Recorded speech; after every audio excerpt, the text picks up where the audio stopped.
So the strategy that which we have planned in the last 5 days, did it work out? That is something that really worked for me, because if you remember, 1 week before the exam also I had given FLT, and reading those things is like, oh, is something like this existing also, like ghost marriages and all, is something like this existing? So we were not knowing. So it's difficult to understand something which we don't even know. But your classes simplified it. It explained in a language which is very simple, and it was not like 4 hours for one theory like that. It was just some 30 minutes. And all that, if I watch for 30 minutes, and I know only that is the content that I can remember in the examination, and that is all that is required.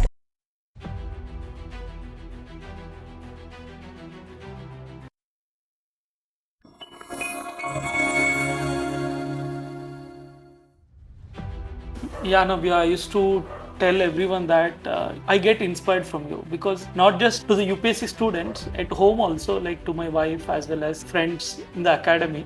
So I used to tell that I used to feel that I am working very hard for the exam. Okay, like for the students, I'm working very hard. But when I used to see you working, that managing job, home, kid, everything, then I used to think that, okay, I'm not doing anything, that is nothing more as supposed. So you used to inspire all of us. But at the same time, I would like to ask you that what difficulties you have faced in this process. So definitely there was a lot of difficulties, because I was not knowing the examination properly, and I had no time to understand it properly also. So we know, right, when we see the syllabus itself, it's like an ocean, and we get lost.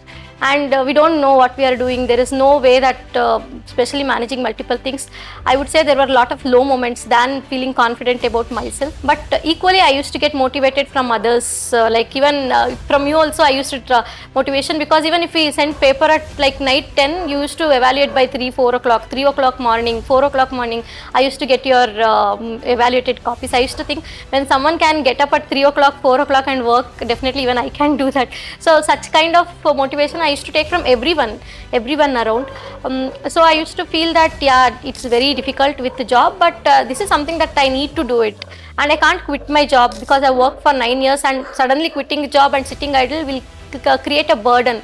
Like I'll be thinking, no, I don't have backup now. So now staying without the job itself is one mental baggage we'll carry. You had always that security behind will always help. Yeah, not the security, like I had got used to being like earning for so many years, and suddenly if I'm not getting that income, or like simply sitting at home, I felt that it may lead to some insecurity, and that is also not good. So I thought physical strain is better than mental strain. I should not get that negativity. So I thought, like, okay, I'll get a little bit of less rest, but I can do some meditation, some breathing techniques, so that I can rejuvenate myself and study for that. I thought for 2 years I'll work like a machine. That was there in my mind. So no matter what, no matter how hard I am, like how tired I am, or like whatever it is, even when I had fever also, I used to sit and study for at least 4 hours.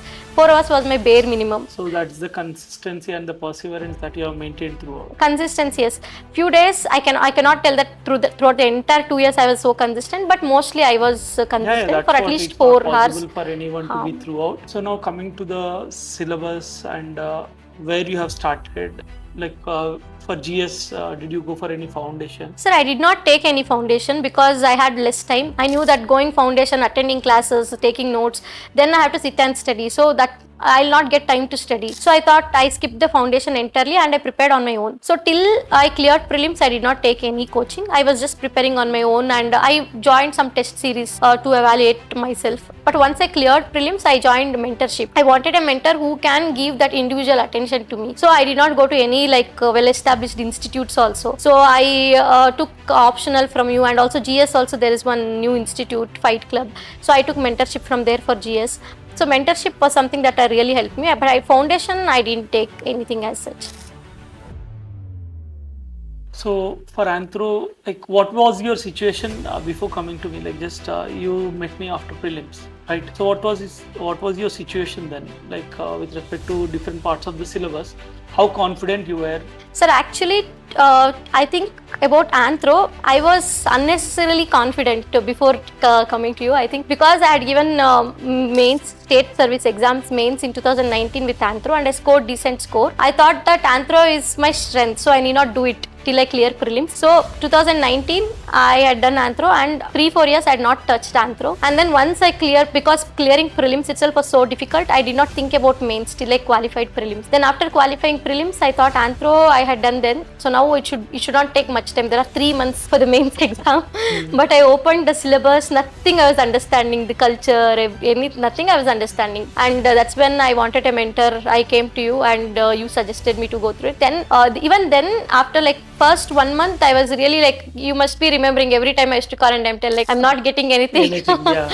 You also used to tell me, for the time you are giving, you can't expect to complete Anthro. Anthro is so vast, it requires time and commitment. Yeah, so, because you are expecting all the things to be finished in a very short span. Yeah. Maybe because of your past experience. This I didn't know that you didn't tell me that you prepared for your state services. Yes. But since you were trying to complete it within 1 month or so, but it won't be done in that short span. So that one thing, that realistic advice that actually helped me. Then I thought like, no, instead of being over ambitious and very confident about this optional, I should take it step by step. First I'll complete my strength like genetics. Since I came from biology background, I'll do that. Next I'll go to culture thing because it was interesting to study. Then I segmented the subjects, and the tests and all you had given in that direction only every day, those questions. So daily writing those questions. So before coming to institute, I think I was not knowing anything in the Anthro. I was just knowing few things like it's a study of man in soulism. That's the only basic idea I had about Anthro. And I know some genetics will study all this, that. But within that, I was not knowing anything. Yeah, again, coming to the classes, like what were your understanding from the classes? Because you were not so good at theories when you approached me. So like with respect to cultural anthropology, so you are watching classes, right? So how far do you feel that classes have helped you? Sir, I must give the total credits to those classes, especially for the theory part, because for theories, I referred a lot of topper answers, their notes, and also few books that were in market like Akshar Jain, and also they have given what is to be written in the examination, but everything is like placed ad hoc. There is no continuity, and that entire understanding was not there. So I always used to not understand what they are telling, and moreover, like those theories are written by some anthropologists from Western and different backgrounds, so they would have given it from their culture perspective. And reading those things is like, oh, is something like this existing also, like ghost marriages and all, is something like this existing? So we were not knowing. So it's difficult to understand something which we don't even know. But your classes simplified it. It explained in a language which is very simple, and it was not like 4 hours for one theory like that. It was just some 30 minutes, and all that, if I watch for 30 minutes and I know only that is the content that I can remember in the examination, and that is all that is required. It's not that how much we know, it's that how much we are able to remember and put it on the paper. I think in that the delivery of the content, videos really helped me a lot, because I had very less time also. I didn't want to run behind perfection and gaining all knowledge. I wanted to get the knowledge which is required for the exam. So like prioritizing and targeting the demand of question. In the market currently, like what students feel is that theory part is one of the difficult things. But from your side, I wanted to bring them a clarity that if one can understand it well, theory is also the easiest part. Actually, once I understood theories, that's when I liked the subject and I started enjoying reading about it. Like without understanding theories like functionalism, we would see a lot of cultural phenomena, but we don't make sense of it. So I think theories are definitely required, and it's difficult to understand because it's not, we are brought in some culture and suddenly putting some thoughts from different culture, even we can't receive it from our end. Yeah, so now coming to physical anthropology. So physical anthropology, already being from the biology background, how did you focus on it? Physical anthropology, but still I had a challenge because I was from biology background in 2010. It was almost 13 years, and I think I had to start from basics like cell. From cell I had to start and I had to go, but I took some time in understanding those mitosis, meiosis, those processes, the cell division and genetic disorders and all. Even I was finding very difficult to understand, but repetitively I used to study. And I remember you had given me one A4 sheet with all those genetic related stuff. Yeah. So my approach was like one unit, one sheet, not more than one page. I'll just write the keywords that I should remember, and I just see the keywords and put all fillers. So just I wanted to bring to the people's notice that many of the people will remain afraid that they haven't done their optional well before the prelims, and they won't be able to focus on prelims. At the same time, they are not done with their mains. So just I wanted to bring to their notice that, so once after the prelims also, if it is not done, it's okay. If you have done, that's well and good. But if you have not done so far, it's okay. And post prelims, if we can manage, if you can work in a proper fashion, if she can give 4 hours and if she can reach to that extent and you people have throughout the day, so it can be easily managed. So you can at least take it to a proper level. Okay, so though we have a scope of improvement that 260 is a good score, but still there is a possibility of improving the score by 40-45 marks further. That can be improved, but at least from the level we are to the 260 is a very good score. So coming to the paper 2, Navya, like, how did you manage paper 2 and what did you do extra in addition? Like, how did you do the things in paper 2, like in the final examination? Sir, actually paper 2, first paper 1 was very challenging for me to understand. So I was thinking tribals and all, it will be easy to understand. So I had kept it at the end. So almost like I had just 1.5 months left for the exam and I had not touched paper 2. So I picked this Akshar Jain book, but I know the content is like, that is something that everybody, most of the students are reading it. But even recollecting that and writing the exam was a challenge. So what I did is I took the book, but I changed every example. From your value addition sheets, everything, you used to provide some research documents about tribal impact on health, all those things. I used to put those examples and enrich that. So my base material was that because it had less it was crisp and solid, but I added lot of value additions. I wrote it there and I revised it repetitively. Like I used to just write a keyword, tribal education. This is how, if a question comes, I have to segment, and all the content, it used to be blank. I used to just remember and recollect. So multiple revisions and recollecting those keywords. And also I always used to tell myself, when we write answer in paper 2, it should not just be logical, it should be a bit of emotional aspect also. We have to hit the emotions of the examiner. So highlighting those data and those aspects which actually shows the things, be it in caste systems or tribals. I think that was my understanding and I tried to do it wherever I could do that in paper 2. How did you manage the paper in exam hall? Actually, managing paper 2 was difficult for me because choice of questions there, I was not able to decide which one to pick. Either I was not knowing one question in any of the segment, or I thought I know, but when I start to write, I was not knowing. I think 2 questions like Ramapathikas, Shivapathikas debate and the fossils, Shivaliks, they were all repeated. So even I had some challenges, but those questions which I knew, and the questions that we study, they don't come in the exams. But whatever it comes, we have to use our entire knowledge. It can come from GS papers also. So everything, and I wanted to, I just spend time on understanding the question and just hitting that demand of the questions and just writing whatever I know in a way that presenting it nicely and giving examples wherever it's required. Because when I used to evaluate your papers, I always used to tell, you are not able to write too much of content. Then I have suggested you that mail it, even if it is less, but maintain the quality. So like, did you increase your quantity in the exam or? Yeah, definitely. Actually, in tests, I was not able to write much content because I had not prepared at all for the paper and I was not able to recollect also. But in the exam, even in those 5 days gap, I revised like almost the entire syllabus. I revised it 5 times. Like, so the content, anyways, it had improved, and also my way of presentation also had improved, and now my knowledge part also had expanded by then. So I had improved on writing the content. So the strategy that which we have planned in the last 5 days, did it work out? That is something that really worked for me, because if you remember, 1 week before the exam also I had given FLT, where I was expecting and I had a thought, will I even get 70 on this paper? So I was in that state because I had almost left 70 to 80 marks. I could not write only, and those where I have written, first 2 to 3 answers were the one where I completed nicely. Other rest things are like I was not able to recollect also. But what I did is like even 3 days before the essay GS, even till then I used to do my optional every day, and I just did that time you suggested just try to do only test papers. I've given all important questions. I did only that, and I did it very repetitively. Because if you have seen that the debate question has been asked, Ramapathikas, Shivapathikas debate, we have already worked it as a question also. So once you are done, you are practiced already, so it would be easy to write. But most importantly, it needs multiple revisions. Multiple revisions. It is. I think over years we think that now we have grown up.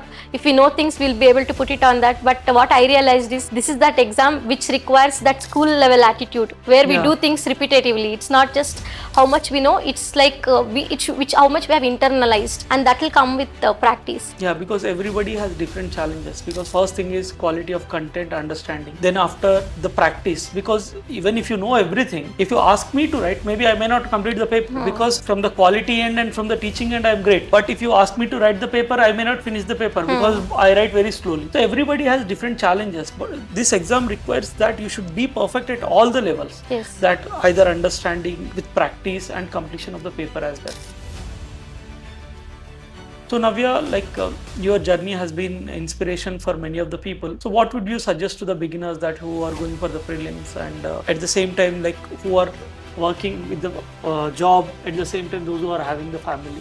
When we are in the other side, we'll feel okay. We'll be like, okay, now I have something, and we'll feel good about ourselves. But when we are preparing for the exam, isolating ourselves from the entire family, from everything, and without having anything, even though I had job, I always used to feel that I don't have anything. So that isolation, we always have that self-doubt. So please let that moment pass. Don't stick on to that. Everyone will have that. Even rank 1, I think even they'll be in self-doubt in this preparation. But how soon they come out of it and do what is required for the exam is something that really matters. When you are in this process, please give your best, practice. It's not, so whatever, I thought that my handwriting is not good, maybe examiner will not understand. I went to handwriting classes, I sat with primary students, I changed my handwriting to improve my writing speed. This I did even 45 days before the exam. So please try to do everything that is possible from your end and what is required for the exam. I think this exam demands that kind of perseverance and determinations. We have to give time. We need a lot of patience. There are amounts of stress, but positive state of mind is really important. Because I know, I did not study till prelims, but I used to tell myself, even in engineering, I used to study last 1 week before the exam. I had scored well, so now I can do. So something from your life only you can pick some. Even it could be as silly as this, but those are the moments which will give you some confidence. I think I'm talking to people who can understand and talking to mentors. If you remember, I used to call you multiple times and tell, no sir, I'm not understanding this. So just take it out so that you feel relaxed and you can do what is required. So even when you get stressed, let the stress pass out of you soon and do what is required for the exam. Definitely your hard work will be rewarded one day or the other. So the role of mentor in your complete preparation? It's extremely good. I think prelims, I did not have any hand-holding support, but somehow I worked hard and I was able to get through. But for mains, self-evaluation, I don't know, few people will do that. They evaluate their answers. I think it could work for them, but for me, as I had time constraint, I didn't want to do that, because when we evaluate our own answers, we find everything is good. But when one person, that too who is experienced, evaluates, they give a lot of feedback, and working on those feedbacks really helps. So it is the mentor who can channelize our hard work in right directions, and having the mentor and trusting them, doing what they are telling is also equally important. We cannot definitely do everything that they are telling, but at least trying, giving our best to do whatever we could in our best capacity, and trusting what they're telling is very important. It is not like if you remember, you told me I can't give any score to these answers because if I give you get demotivated. So take it in a very positive way. It's not a criticism, it's your mentor, even if they're giving some negative feedbacks, that is the interest that they're showing. They're compelling you to do better. So that is very important, and trusting them. And then when you gave all the short note, I did not do anything apart from what you told. I just trusted and I blindly followed, I can say. So I think because I had no time to think and figure out for myself, now at least I should be smart enough to listen to someone who is suggesting me. That was the kind of state I was in. So, but trusting mentor is very important, I think. So just give to those people who want to manage with the family. Many people have started their families, but they have their interest towards UPSC and they want to prepare. There are many people who are hiding their aspirations within them and deciding within the families. So please give them some hope and suggestions and inspiration, what all you can. Yes sir, actually family is one place where they want best from us. So I think that's the place where we should be confident enough in taking the support when it's required, and giving our best to fulfill their dreams and aspirations. I think when you are in doubt, please come out of that doubt about your capabilities. Your capabilities definitely can be improved in a way. If you're not understanding, you can join some classes or watch some videos or take some mentorship. So that part is fine. As long as you are willing to work hard, you are capable enough to get through this exam. So when managing family, you need to have the clarity of thought and communicating with the family about your passions. That is very important. If you tell them, definitely family members will understand and they'll support. So communicating in a way that they understand, and also working so hard that they see your efforts and they really want to support you. So that is very important. If you do that, I think with work it can be any adversity. There are a lot of people who work like 18 hours a day and still they prepare and they qualify the exam. So I used to think when people are like that, I'm so much better. I'm like financially stable, my family is supportive. So see those positive aspects, get some strength. Family definitely will support. We need to help them understand what we are going through. Okay, Navya, it's a very much inspirational story for all of us. And at the same time, I feel there is much more to do in the coming days. Yes. And I wish you all the best for the 2025 as well. So see you in the journey together again. Thank you, sir. Okay, now. Thank you. Thank you, everyone.